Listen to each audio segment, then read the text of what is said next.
First of all, we're going to talk a little bit about the strength in the international and emerging markets versus the US over the last year or so, and then maybe talk about whether or not that's sustainable. So uh, it's just true that last year, 2025, was the first year that we saw meaningful outperformance from areas like Europe and Asia versus the United States and emerging markets as well.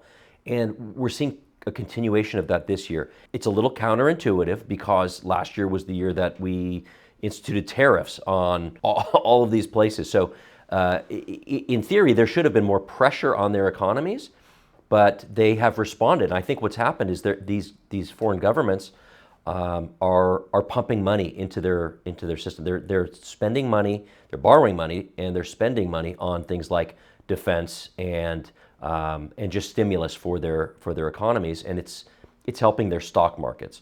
So, is it sustainable this year? I meant to touch on also currencies. You know, the dollar had been strong versus foreign currencies for 15 years in a row.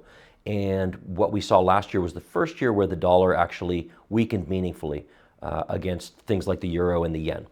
So that's super helpful for their economies, or their markets at least, for sure.